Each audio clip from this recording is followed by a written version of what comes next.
Hello students, hope you all are fine. So you are listening to your very favorite Dr.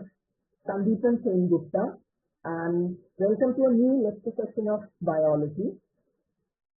Today, corresponding to your curriculum of biology, that is, we have covered several topics and today we will move on to a new topic. We will start with a new topic, that is, we will study about enzymes. So we will study what do we mean by enzymes. That is, firstly we will take a look over the definition of enzymes. What are these enzymes? We will study about some important terminologies that are related to the structure and activity of enzymes, like conjugated enzyme, holoenzyme, apoenzyme, then active site, and we need to gather sound knowledge of these terminologies in order to understand the biochemistry behind enzymes. Then we will take a short look over the course of an enzyme substrate reaction, and we will study the biochemical events, the molecular events involved in an enzyme substrate reaction. We will start with the point at which the enzyme starts reacting with the substrate, and we will study till the substrate is converted into product and the enzyme is set free. That is, we will study the course, we will take and that is in a precise form, we will take an overview of an enzyme catalyzed biochemical reaction. Then we will study how enzymes work, and we will come across many more interesting things in today's lecture session, all related to enzymes. So what would be our learning objective?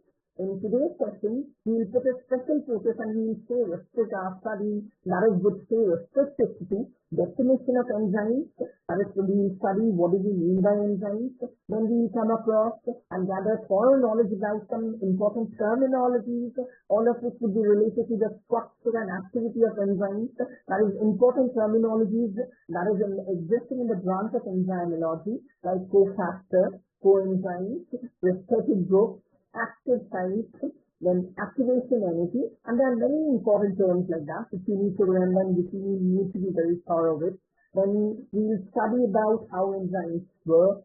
We will study the course, or we will take an overview, or we will gather an overview, a precise overview of the biochemical events involved in course of an enzyme substrate reaction. That is, starting from the beginning till the end.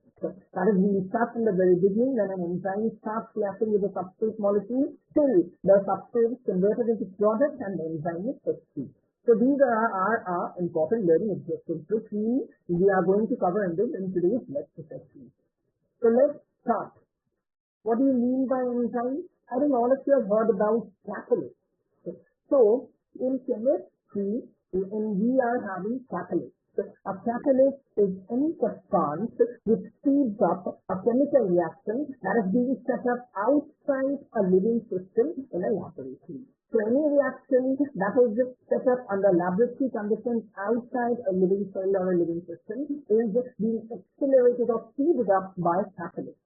Likewise, for reactions occurring inside living cells and living systems, like the biochemical reactions, we have special catalysts or biologically active catalysts called biocatalysts. And who are these biocatalysts?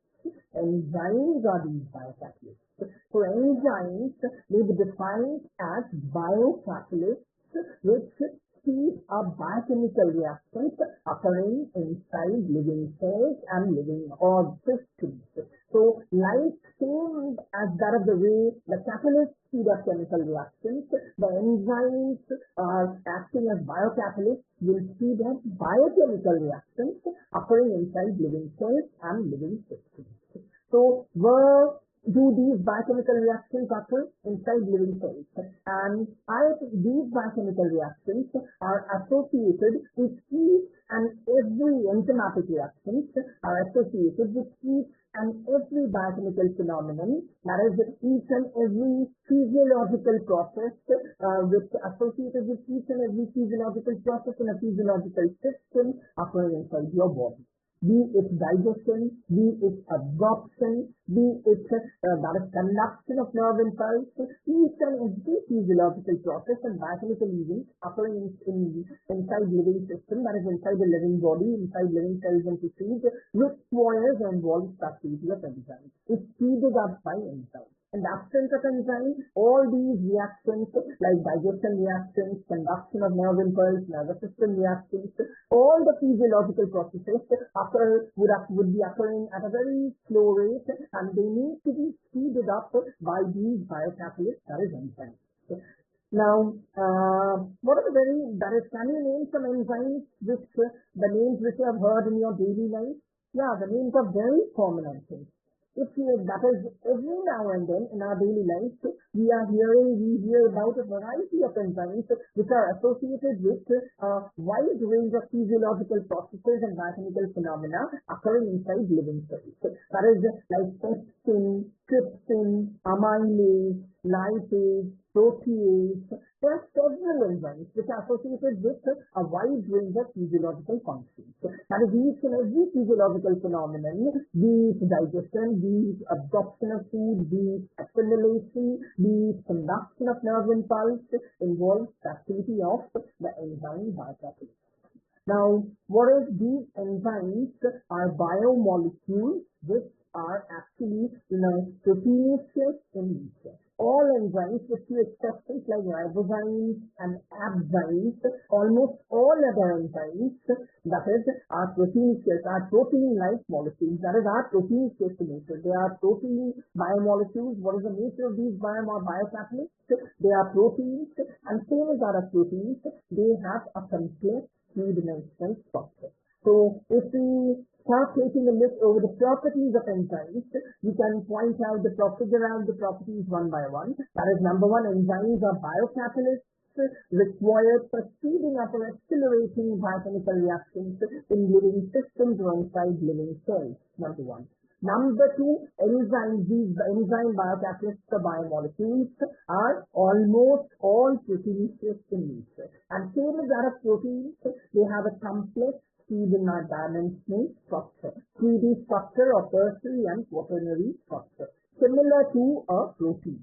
Number three, likewise, if for a protein, that is, we know that if a protein loses its three-dimensional structure or harm is caused to its three-dimensional structure, that is, it loses its activity. Now, likewise, if the three-dimensional structure of an enzyme is lost, or if the protein enzyme gets denatured, or somehow it loses its structural integrity, it loses its structural intactness, the activity of enzymes, the particular of that enzyme would also be lost. Thereby, intactness of its three-dimensional structure is very important for its activity, that is, for the activity of enzymes. This is the third, that is, feature which is common to each and every enzyme occurring in biochemical cells. Now, how next that enzymes, that is, act as catalysts, biocatalysts, which will only accelerate or speed up biochemical reaction, that is, speed up the conversion of substrate to product. But they will not alter the equilibrium of biochemical reaction. They will not affect the way the substrate is converted into product. They will not, intervene, and they will not affect the way the substrate is converted into product. What they will do, acting as catalysts for living cells inside living systems, they will only, speed up or accelerate the conversion of substrate to product. Now, another important property is same as that of catalyst. Likewise, a catalyst remains unused or is not used up in a reaction. An enzyme also remains unused at the end of biochemical reaction. It converts substrate into product and is test-free, but is not exhausted during a biochemical reaction. It stays unused during a biochemical reaction. It is test-free at the end of the reaction so that it can start a new cycle of reaction. So, to summarize, these are the important properties of enzymes, that they are proteins. Almost all enzymes are protein biomolecules which have a complex three-dimensional structure, number one. Number two, the intactness of the structure is very important for the activity of protein structure, is very important for the activity of each and every enzyme. If any harm is caused to its structure, like its it gets denatured or somehow the structure is hampered, the enzyme loses its activity. Number 3, an enzyme only accelerates the conversion of substrate to product but does not alter the equilibrium of the biochemical reaction. Will not affect the way the substrate is converted into product. And number 4, it remains unused at the end of a biochemical reaction. It is not exhausted, but especially that it can associate itself with another round of new biochemical reaction.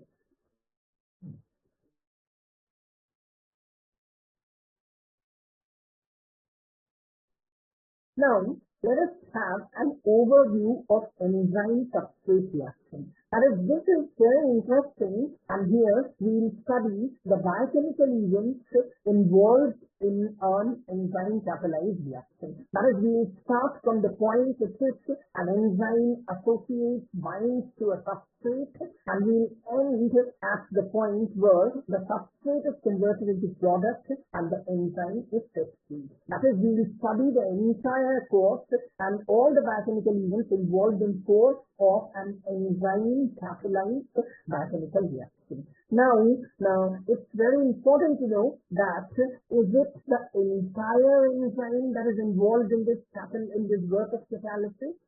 What if I ask you this question, that is it the entire enzyme that is involved? The answer would be no. The entire enzyme is not involved in the work of catalysis, but the biochemical reaction stays confined, the conversion of substrate to product stays confined to a very small portion, a very small structural region or a structural geometric part or geometric portion of the enzyme, so-called the pocket of the enzyme, which is known as active site. So, what is active site? That is, active site refers to that small structural component and geometric part of enzyme to which a biochemical, that is an enzymatic reaction, stays confined to. A biochemical reaction does not involve the whole enzyme, but will specifically occur only at a particular location. A small geometric part of the will only involve, one would only be occurring at a small geometric portion of the enzyme, which is called as active site. Now, why is it so? Why would the enzyme prefer going to this one? Why does the enzyme prefer keeping the biochemical reaction restricted to only its active site? There are two reasons for this. Okay, there are two reasons, and an enzyme circumvents or overcomes two problems by keeping the biochemical reaction confined to its active site. That is, the first thing is that an enzyme maintains its specificity by doing this. Enzyme maintains its substrate specificity. Enzymes are very substrate specific, and every enzyme will react only over a specific substrate. Like maltase will react over maltose only, and accordingly they are given the common names. Accordingly, they are named depending upon the substrate over which the enzyme has been named. Then sucrase will act over substrate sucrose only. Lactase will act over, will use only lactose as its substrate. Lipase will use lipid molecule as its substrate. So this substrate, the enzyme maintains its substrate specificity by keeping the enzymatic reaction confined only to small geometric parts or only to structural regions, so-called the pocket of the enzyme, which is known as active site. So active site has a conformation which is a perfect geometric arrangement or structural arrangement which is a perfect fit for the substrate. Like a key is perfect for a lock. For every lock, there is only one key which is perfect. Hence, for every enzyme and its active site, there is only one substrate which will fit that active site of enzyme. And this substrate specificity is maintained, that is an enzyme that is restricted to its that is maintains the substrate specificity by keeping the reaction confined to its small geometric portion called pocket or active site of enzyme. So the geometric chemistry or the structural conformation of active site is complementary to that of a substrate, and they are made like they are made for each other. A key is made for a particular lock. Likewise, a substrate can only a particular substrate can fit in an active site of a particular enzyme. This substrate specificity is maintained by the enzyme that is in short of the way it keeps the biochemical or the enzymatic reaction confined to only its active site or pocket. And this substrate specificity and the enzyme substrate reaction have been explained in very detail by two important biologists. We have Fischer's lock and key hypothesis and Korsland's-induced fit model. Fischer says that enzyme substrate reaction has a specificity same as that of a lock and key action. And thus has proposed the theory. We will come across both the theories, that is Fischer's lock and key hypothesis, to study enzyme substrate reaction in more detail. We will come across Fischer's hypothesis and Korsland's-induced and fit hypothesis in that is the forward classes. In future, we will come across, we will have a look over both the ideas. We'll have a look over both the hypotheses we'll come across.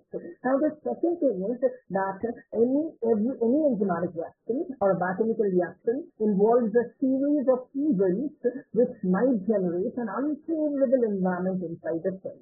It will involve a large number of things. Like, it's very common to understand very easily. If you want to interpret it very easily, now there are series of events like proper alignment of reactants, and that is in a proper direction. Proper alignment of reactants in a proper direction. Then that is the proper interaction between enzyme and substrate, proper collision between enzyme and substrate, so that the substrate should be converted into product. Then that is the reaction enzyme substrate interaction also involves the course of the reaction involves in between the formation of unstable intermediates, which are not stable molecules but are unstable complexes, like enzyme substrate complex and enzyme product complex, ES and EP.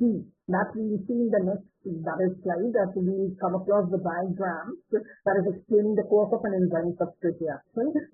That is, an enzyme forms unstable charged intermediate complexes called ES, enzyme substrate complex, which then gets converted to EP, enzyme product complex.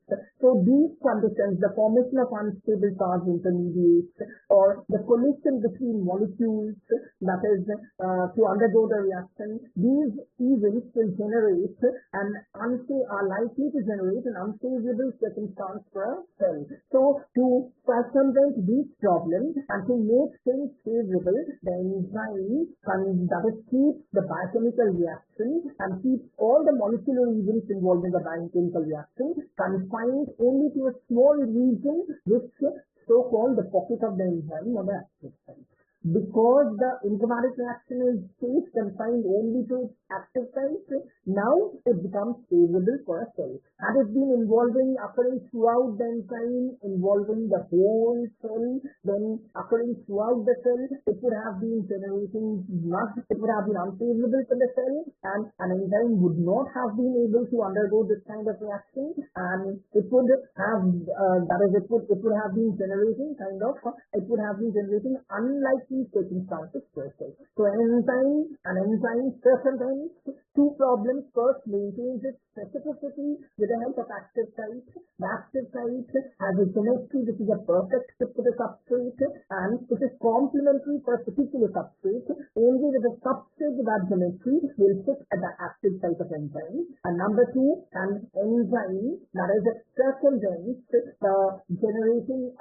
avoids generating unfavorable circumstances as a result of biochemical events or enzymatic reaction in a cell by keeping the reaction confined to a pocket called active site.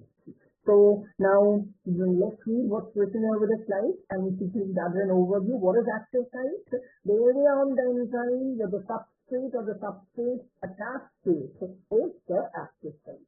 So the area where enzymatic reaction actually occurs is That area is known as the active site. And enzymes are usually large proteins, and the active site is just a small region of the enzyme molecule. It's a very small portion, symmetric area of the enzyme, so called the pocket of the enzyme, to which an enzyme, to which an enzymatic reaction stays confined. It's restricted to that much area only, called the active site. And how is it favorable for the substrate? That is, by doing this, that is, it becomes favorable for the substrate. The enzyme maintains its substrate specificity because that portion, that geometric region called active site, that geometric part of the enzyme has a conformation exactly, that is, which is a perfect fit for the substrate and is complementary to that of the substrate. It is lined with amino acid residues, and the amino acid residues having constituent chemical groups which will catalyze the binding of the substrate and will favor the conversion of substrate to product. That's why the active site that is helps to maintain the specificity of enzymes that is in course of an enzyme catalyzed reaction. Now, what is substrate? It is the molecule that is initially every enzyme reacts over a specific substrate. Lactase will act over lactose and break it down to glucose and galactose. Maltase will act over maltose, will use maltose as a substrate and convert it into 2-glucose residue. So every enzyme that is has a acts over a specific molecule, and the initial molecule to which an enzyme binds and which an enzyme reacts with is called the substrate. That is, the molecule with which the enzyme reacts and which is converted into product is the substrate. So, in course, the enzyme binds with the substrate and converts it into product. Now, this is a very interesting reaction, and in between the reaction, if we study the course of the reaction, there are several biochemical events involved. Now, there's a diagrammatic representation of the course of an enzyme substrate reaction, and this will help you to gain further information. It's very interesting. This will help you to gain further information about the enzyme substrate reaction, about an enzyme catalyzed reaction. That is, at first, the enzyme to the substrate comes, then the substrate binds to the active site of enzyme. The enzyme forms a complex called enzyme substrate complex to the substrate. That gets the enzyme converts the substrate to product, and this ES complex gets converted to EP complex. Finally, the product is released, and the enzyme in its unused form is also set free. So, there are a series of biochemical events which are involved in an enzyme catalyzed reaction, and these figures will explain the course of an enzyme catalyzed reaction. In figure 1, there is substrate which is coming. It is a perfect fit and has the geometry which is complementary to the active site of enzyme. The perfectly fit substrate binds geometrically to the active site of enzyme. This is figure 1. That is, substrate at first binds to the active site of enzyme. Next, that is an unstable intermediate complex, charged unstable intermediate called enzyme substrate complex, or ES complex is formed. The substrate binds to the active site of enzyme, then an enzyme substrate complex is formed, and that is which is an unstable, it's not stable, but it's an unstable charged but intermediate complex, ES complex. Now the enzyme catalyzes, accelerates the conversion of substrate to product, and catalyzes the conversion of substrate to product. The substrate green stone over here highlighted in green is converted into the product, and that is orange, which is highlighted in orange color. And the enzyme is again because the enzyme, there is also change in color of the enzyme because the enzyme is forming now another unstable charged intermediate with the product, which is called EP complex. The ES complex, enzyme substrate complex, gets converted into another unstable charged intermediate, which is enzyme product complex, EP complex. and at the end, what is the last or the fourth step of an enzymatic reaction? The product has been formed, the enzyme has converted the green substrate into orange product. Now, at the end, the enzyme, as we said, it remains unused, it's not exhausted. So the enzyme, the unused enzyme is SC, that is the orange colored unused enzyme, and the orange colored product, and the blue colored unused enzyme. So the enzyme, the unused enzyme is highlighted in blue color, which is also SC at the end of the reaction, and the product is also released inside the cell at the end of the reaction. So these are the four steps.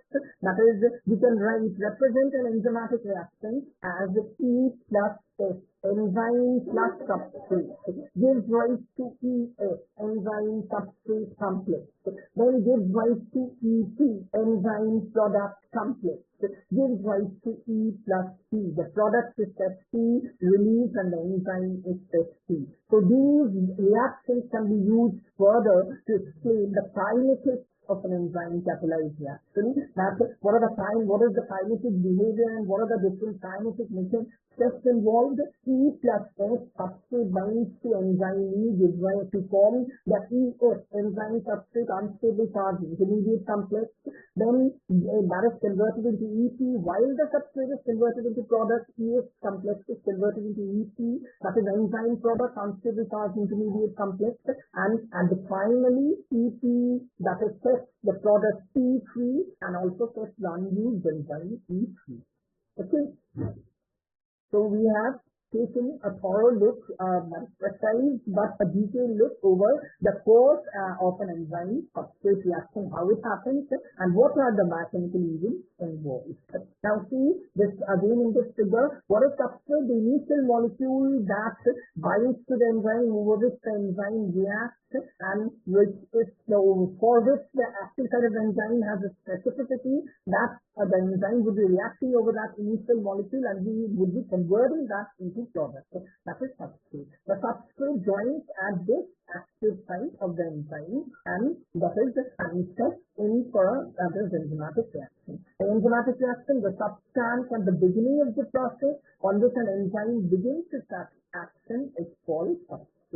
So, and initially the specific molecule, that is for which the enzyme has, the active site of enzyme has specificity, that molecule is called the substrate, which is initially acted upon the enzyme and which binds with the enzyme and is converted by the enzyme into product. Now, let us take a look over structure of an enzyme. We know, as we have said earlier, as I said earlier, that enzyme is a protein biomolecule. What kind of it is? Either a protein, it might be a lipid, it could be a lipid, it could be a carbohydrate or sugar, it could be a protein. So what is the reality? An enzyme is actually a protein biomolecule. It's protein in nature and has a complex three-dimensional structure. So let us have a thorough look over the structure of an enzyme. So what are the components that are common to every protein enzyme? There are some components.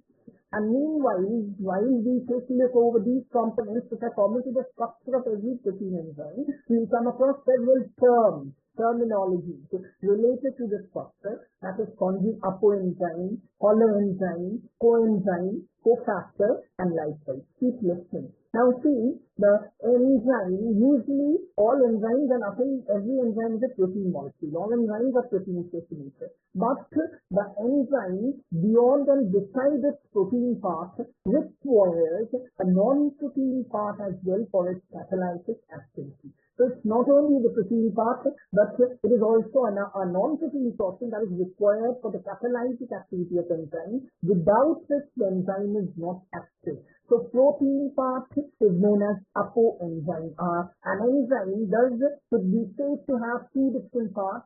Number structural parts, regions. Number one, a protein part.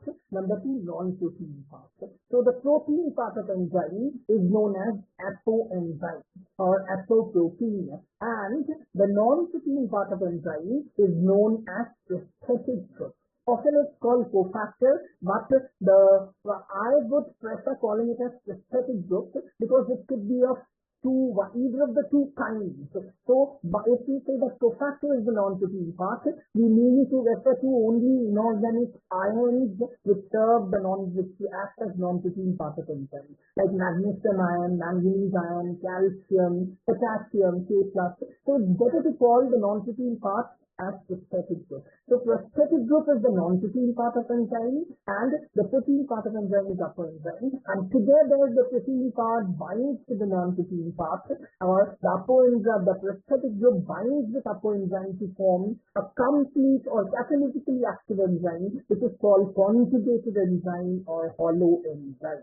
The upper enzyme is the protein part of enzyme, which binds with its non-protein part, that is prosthetic group, to form a catalytically active enzyme which is called conjugated or hollow enzyme. And a prosthetic group, that is the non-protein part, is often loosely bound to the protein part of enzyme, that is upper enzyme, to form the full enzyme, active enzyme or hollow enzyme. Or often it might not be loosely bound, it might be very tightly bound, or is often even covalently, not loosely, rather covalently bound to enzyme. Now, the prosthetic group, that is the non-protein part of enzyme, there are two different kinds of prosthetic groups. Prosthetic group vary in nature, and an enzyme used, an enzyme that is may use either of the two types of prosthetic groups, or may require both types of prosthetic groups as non-protein part for its activity. So let us have a look over the non-protein part of enzyme, that's so-called the prosthetic group. What are its subtypes? What are the two subtypes of prosthetic groups? Now to summarize, see, the enzyme without its non-protein moiety, that is only the protein part of enzyme, is termed as upper enzyme and it is catalytically inactive. Until and unless the protein part is preceded by the non-protein, followed by the non-protein part, it is inactive. Now, conjugated or hollow enzyme is an active enzyme, that is the protein part which has the upper enzyme with the protein part with its non-protein components, they call the prosthetic group, which is either loosely bound or often tightly, that is even covalently bound. Now let's have a look over the non-protein part of enzyme, that is prosthetic group. As I said you earlier, that is prosthetic group could be of either of the two types. There could be there are two types of molecules which can serve as prosthetic group acting as the non-protein part of enzyme. An enzyme, it could be a prosthetic group, that is non-protein part of an enzyme, could be an inorganic ion. So inorganic ions like manganese, magnesium, that is K+, potassium, then copper, Cu+, Cu2+, copper, then manganese, molybdenum, inorganic ions. These inorganic ions serve as, either serve as prosthetic groups, or there are certain organic molecules or complex organometallic molecules which would serve as prosthetic groups. There could be either of them, that is two types of substances which serve as non-protein part of enzyme called prosthetic group. So the prosthetic group could be cofactor, then it is an inorganic metal ion. It is called a cofactor. Then it is an organic molecule or an organometallic molecule. It is called a coenzyme, like NAD, FAD. These are coenzymes. So a prosthetic group is a non-protein chemical compound that is bound either tightly or loosely to an enzyme and is required for catalysis. There are two kinds of prosthetic groups, cofactors and coenzymes. So as I said you, cofactors are inorganic ions. When inorganic ions serve as a prosthetic group or non-protein part for a specific enzyme, it is a cofactor, or it is an organic or organometallic organic molecule which is usually derived from a vitamin. In that case, the non-protein part is known as coenzyme. So what are the common cofactors? A large variety of inorganic ions serve as cofactors for a wide range of enzymes. So, like we have here Fe++, that is Fe2+ or Fe3+. Iron serves as cofactor for enzyme catalase. pi oxidase. I have shown over here, written over here, zinc. Zinc, Zn2+ serves as cofactor, the non-protein part for the enzyme, and is required for the activity of enzyme alcohol dehydrogenase. We have other ions like magnesium, Mg2+. It serves as cofactor for glucokinase or hexokinase. Then we have K+, which serves as, that is potassium ion, which serves as cofactor for pyruvate kinase. Then we have molybdenum, that is, we have manganese, Mn. We have molybdenum, we have manganese. Manganese serves as a cofactor for ribonucleotide reductase, and likewise. That is, different inorganic ions like zinc, cobalt, iron, manganese, magnesium, potassium serve as cofactors in non-protein part for a wide range of enzymes. Now, what about coenzymes? Coenzymes are organic molecules or organometallic. They are a bit complex in nature. When a coenzyme is present as a non-protein part, it is that kind of non-protein part which is very complex, has a complicated structure, that is coenzyme, and is derived from a form of vitamin and is a transient carrier of a specific functional organic group. A coenzyme is an organic molecule which will act as a transient carrier of a specific functional group. Now let us consider few, let us come across the names of few coenzymes like FAD, flavin adenine dinucleotide. It acts as a carrier of electrons, and it derives, that is, from FAD, that is, it derives from riboflavin, vitamin B2, and is a carrier of electrons. Next to that, we have another coenzyme is NAD, nicotinamide adenine dinucleotide. NAD acts as a carrier of hydride ion and is derived from vitamin B4, that is niacin or nicotinic acid. So it is derived from niacin, that is a vitamin, and it acts as an organic carrier of hydride ion. What is a hydride ion? A hydrogen atom which bears a proton and that is H minus along with an electron present. That is a hydride ion. And H minus, which bears 2 electrons and a proton, that is a hydride ion. It has an extra electron, that is H minus, and these hydride ions are carried by NAD. That is nicotinamide. Then we have tetrahydrofolate, TFF cofactor. Tetrahydrofolate, as the name suggests, is derived from folic acid, a form of vitamin D, that is water-soluble vitamin B9. It's derived from folic acid. It's an organic molecule. It is again a carrier of one carbon group. One carbon group could be like methyl group. CH3 has one carbon. So if CH3 needs to be carried from one part to other, the enzyme will use it CHF cofactor, the non-protein cofactor organic or non-protein organic molecule, that is CHF tetrahydrofolate, to facilitate the transfer of methyl group from one part to another. That is tetrahydrofolate CHF derived from folate. Then these are the common cofactors like NAD, FAD, CHF.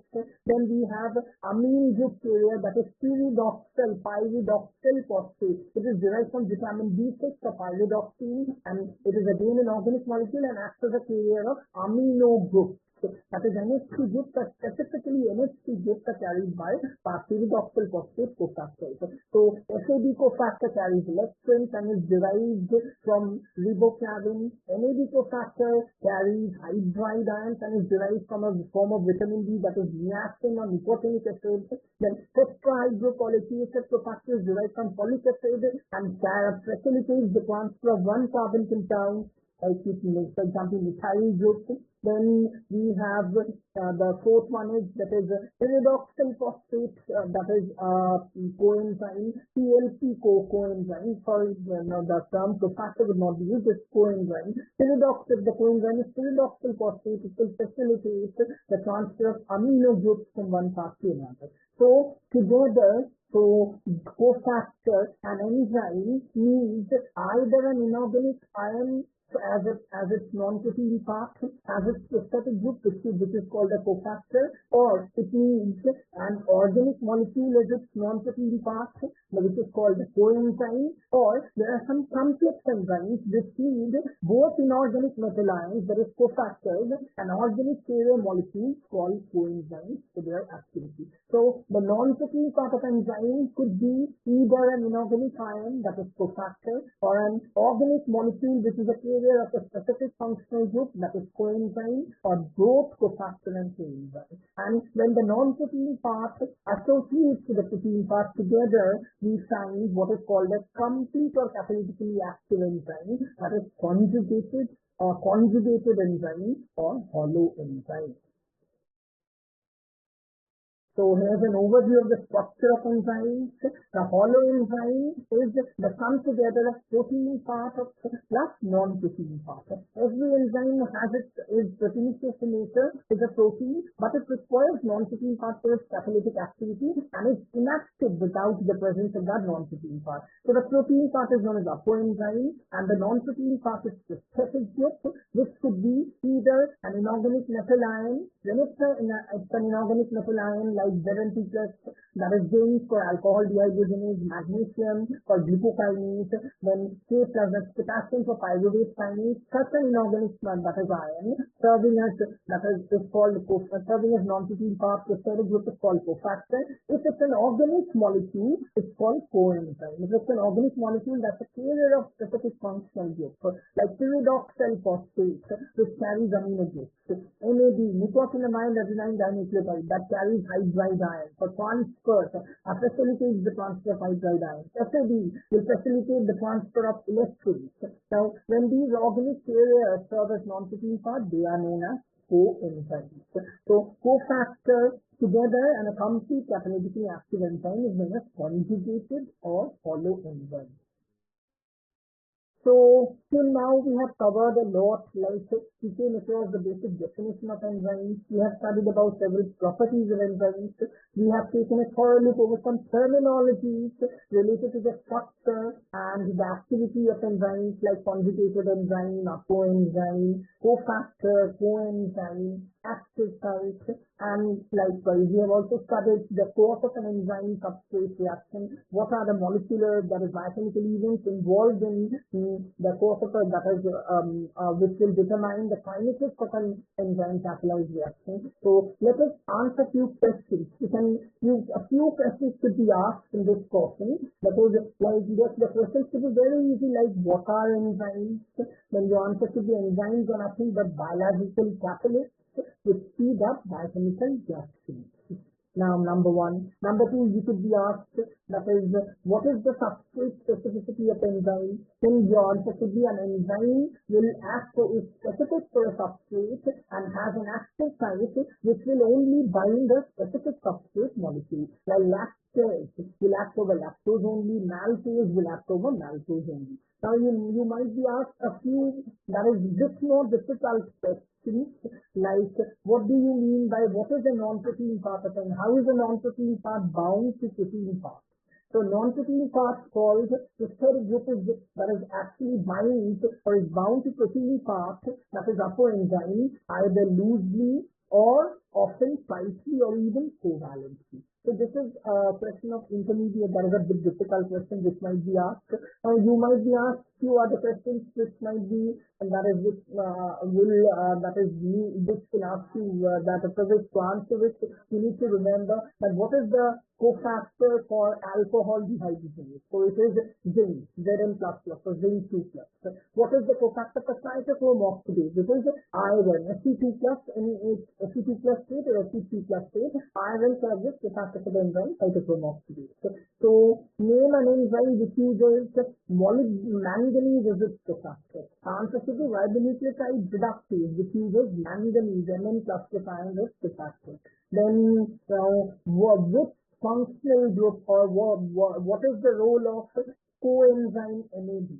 Nicotinamide adenine dinucleotide. What is its role? As a coenzyme, every coenzyme is a carrier of transient carrier of specific functional group. NAD specifically carries hydride ions. That is the H-, that is which bears 2 electrons along with a protein. That is being carried specifically by NAD. Then what is the role of TPP? That is thymine. What is the role of, that is you might be asked, what is the role of tetrahydrofolate?